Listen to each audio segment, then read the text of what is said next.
Eh bien bonjour à tous les amis, on se retrouve aujourd'hui pour une nouvelle vidéo. On va s'intéresser au quart de finale retour de la Ligue des Champions. Donc vous voyez sur la gauche de l'écran que j'ai mis en relation un petit site de paris sportif. Donc c'est le site sur lequel je me suis inscrit, c'est Unibet, il est très très bien, mais bon je vous conseille pas ce site plutôt qu'un autre, c'est le seul site de toute façon que j'ai testé. Sur lequel je me suis inscrit il y a pas si longtemps que ça. Donc on va ensemble parler des différents pronostics et des différentes cotes combinées, etc. qui sont dangereux pour moi ou pas dangereux. Après vous faites ce que vous voulez, j'ai pas une parole divinatoire, vous n'êtes pas sûr de gagner. Si vous faites ce que je vous dis, vous n'êtes pas sûr de perdre, etc. Vous faites ce que vous voulez avec votre argent. Est-ce que je vous incite à parier sur ces sites? Non.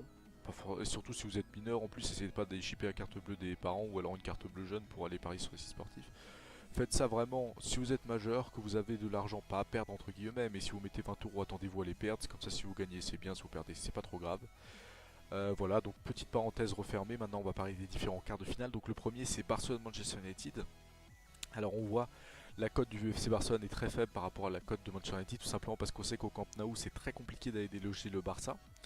En plus ils ont gagné à l'extérieur, ce qui leur arrive très rarement. On avait généralement des échecs à l'extérieur, notamment une défaite il me semble 2 ou 3-1 face à Juventus de Turin l'année dernière, un 0-0 face à Lyon cette année, donc ils ont été chercher une bonne victoire et une bonne opportunité de s'imposer face à Manchester United. Alors ici, effectivement, la cote de Manchester United est très intéressante si vous pensez à parier sur leur qualification. Personnellement, moi j'ai mis beaucoup de paris du côté de Manchester United sur une victoire 2-1, 3-1 parce que les cotes étaient à 45-55, etc. Après moi c'est parce que je suis vraiment fan de Manchester United, mais en toute lucidité c'est très très risqué de parier sur Manu qui a fait un exploit face à Paris, sauf que le Barça c'est pas Paris.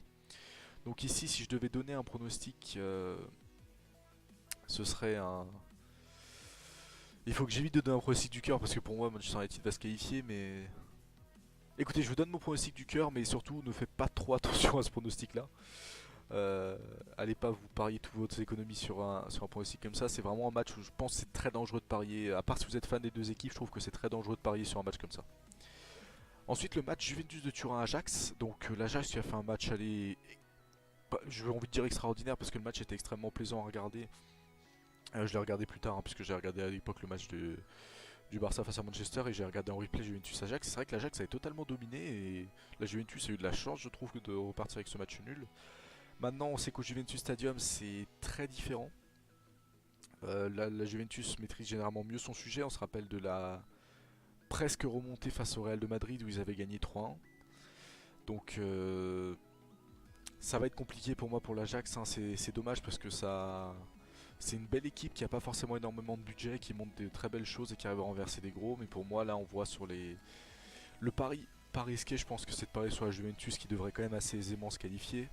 Alors surtout avec un Cristiano Ronaldo, pourquoi pas parier sur un but de Cristiano Ronaldo qui semble relativement en forme et qui marque tout le temps, même s'il n'est pas en forme, de toute façon il marque en Ligue des Champions, c'est un serial scorer, on peut rien dire de plus sur Cristiano Ronaldo, donc ici c'est un match plus apte au pari je dirais, avec une victoire, enfin au moins qualification de la Juve et but de Cristiano Ronaldo, ça me semble être des paris pas si déconnants, et ici je verrais bien une victoire 2 buts à 1 de la Juventus de Turin, parce que l'Ajax à l'extérieur reste quand même assez fort. Mais 2 buts à 1 avec un but de Ronaldo, une qualification de la Juve, ça me semble pas si exceptionnel. Ensuite, un match aussi très intéressant, ça va être le match Manchester City-Tottenham. Donc Tottenham qui a créé la surprise avec un but de Heung-min Son en se qualifiant, non ils sont pas qualifiés, mais en gagnant le match aller, alors que Tottenham est dans une mauvaise passe et Manchester City dans une très bonne passe. Après, comme j'avais dit, moi j'avais pronostiqué de la victoire de Tottenham parce que City doit se concentrer beaucoup sur le championnat et on sait qu'en Angleterre le championnat est souvent plus important que la Ligue des Champions. Après, ça reste quand même Manchester City. On est sur un match retour à City of Manchester Stadium. Alors, je savais pas que le stade de Manchester City, alors j'avais aucune idée que ça s'appelait comme ça. Mais bon, du coup, sur ce match retour, je pense quand même qu'on va avoir une victoire de Manchester City, hein, et une qualification de Manchester City. Ça semble presque acté parce qu'on a quand même un niveau. Même si Tottenham a gagné 4-0 ce week-end en Ligue. Ici, City me semble vraiment trop au-dessus. C'est vraiment une petite erreur le match aller, mais on sait que des fois City à l'extérieur ça peut être très compliqué, mais là sur le retour, si Tottenham marque un but, City doit en marquer 3, mais City c'est une équipe qui est capable d'en marquer 3 tout simplement. On a eu un Agüero qui était cataclysmique au match aller, mais au match retour s'il se transforme, il peut claquer un triplé très facilement. Ici je pense qu'on va avoir une victoire 3 buts à 1 de Manchester City, avec un but du Kun Agüero, hein, s'il est titulaire, hein, et Au niveau des cotes, je dirais de parier. Là, on va plus parier, vu que la cote est très faible, je dirais plus de parier sur un combiné et pourquoi pas sur City de mettre un but de Agüero par exemple, simplement si vous voulez vraiment faire un pari qui vaut le coup. Et là, alors là, si vous faites des combinés victoires, c'est un match où je vais vous dire, les gars, attention. Toujours pour le même principe que Liverpool, plus que Manchester City. Liverpool, ça fait une vingtaine d'années, il me semble, qu'ils n'ont pas gagné la Première Ligue. L'objectif principal de cette année, c'est de gagner la Première Ligue, c'est pas la Ligue des Champions. Alors, est-ce qu'ils vont, je dis pas qu'à cause de ça, ils vont pas se qualifier. Je pense pas que Porto va faire une remontada. Je dis simplement qu'à cause de ça, ils vont certainement pas gagner leur match. Ils vont peut-être préserver quelques joueurs, ou alors jouer un jeu relativement défensif, mais pas offensif à essayer de marquer, gagner, etc. On va être plutôt sur un jeu de contrôle, enfin, si on peut appeler ça du contrôle, puisque Porto va quand même mettre la pression pour éviter que Liverpool quand même arrive à marquer sans trop se projeter vers l'avant. Ici, ça m'étonnerait qu'on ait une victoire de Liverpool. Je vois bien un match nul, pourquoi pas un match nul un partout entre Porto et Liverpool. Tout simplement parce que Porto a failli marquer au match aller. Déjà, on a eu des beaux arrêts d'Alisson et surtout un Marega qui a fait quand même pas mal de gâchis.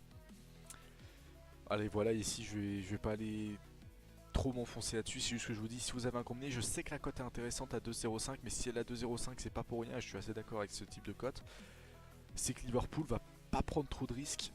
La qualification est presque assurée. S'il marque un but, Porto doit en marquer 4. Donc ici, Liverpool ne va pas gagner ce match. Je pense pas que Liverpool va gagner ce match. Donc si vous avez un combiné à faire, vous pouvez le faire avec Liverpool, mais pour moi c'est dangereux. Essayez peut-être pas une victoire de Liverpool, pourquoi pas un but de Mohamed Salah qui est très en forme, ou Sadio Mané, etc. Mais ici le combiné avec une victoire de Liverpool me semble très risqué. Donc j'ai fini avec mes pronostics, donc on va vite les revoir en... Donc un partout entre Porto et Liverpool, 3-1 pour City face à Tottenham, 2-1 pour la Juve face à l'Ajax et 2-1 pour United. Bon, ça c'est le pari du cœur, hein. Faites pas attention au pari du cœur. Ici maintenant on va parler des différents combinés. Donc pour moi les combinés les moins risqués ça reste la victoire de City, la victoire de la Juve et un but de Salah. Ça me semble être un combiné pas si déconnant. Un combiné plus risqué qui peut vous rapporter plus, c'est un but de Marcus Rashford, la victoire de l'Ajax, un but de Rashford, la victoire de Liverpool. Et pourquoi pas victoire de City, on peut rajouter la victoire de City qui est pas si risqué, ça peut vous faire un combiné plus élevé qui peut être assez intéressant, donc pourquoi pas. Parce qu'un but de Rashford, ça signifie pas que Manchester United va se qualifier, et Rashford en ce moment il est relativement intéressant. Donc voilà, je pense que je vais faire souvent ça, donner un combiné qui me semble un peu moins risqué et un combiné plus risqué. Après ça se trouve le combiné plus risqué peut passer, le combiné moins risqué non, et aucun des deux peuvent passer, les deux peuvent passer, on sait pas. Donc j'espère que cette petite vidéo et ce nouveau format vous a plu. N'hésitez pas à me donner votre avis dans les commentaires, à donner vos pronostics, me dire quelle équipe vous soutenez pour ces quarts de finale vu qu'il n'y a plus de club français. Donc on se retrouve très vite pour une nouvelle vidéo. Likez, partagez et abonnez-vous si c'est pas déjà fait. Ouais, vous avez vu que j'ai quand même cherché mes mots là, j'étais en train de réfléchir comment je finis la vidéo. Donc à très vite pour une nouvelle vidéo. Ciao ciao.